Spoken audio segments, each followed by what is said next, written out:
The title of this book is Push by Sapphire. It is actually a fictionalized account of many of her students' story.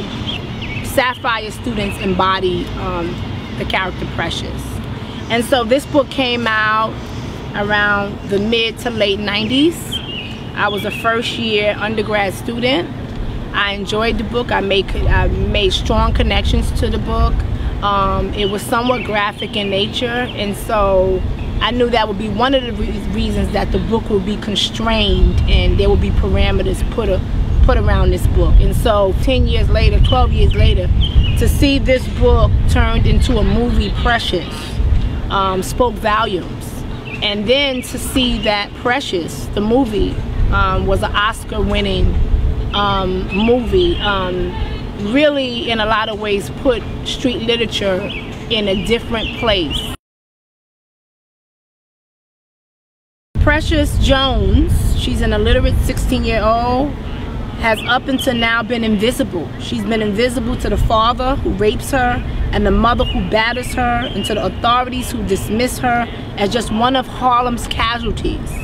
But when Precious, pregnant with a second child by her father, meets a determined and highly radical teacher, we follow her on a journey of education and enlightenment as Precious learns not only how to write about her life, but how to make her own for the first time.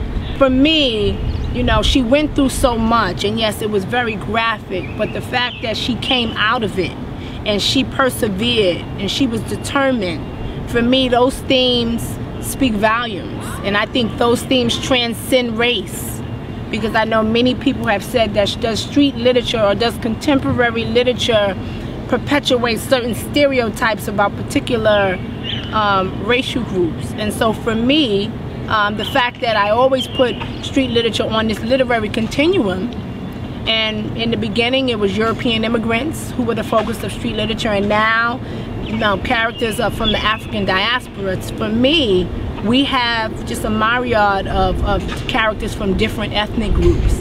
And so I think, you know, you don't necessarily have to be from Precious community. You do not even have to be of the same racial group or cultural group as Precious, but you will identify with many of, you know, the themes present in this book. I mean, we can all relate to determination and perseverance, even if we have not experienced something as extreme as what Precious has experienced. We know what it's like to have certain hardships in our life. And so I definitely feel like this particular book and many of the other street literature books transcend race.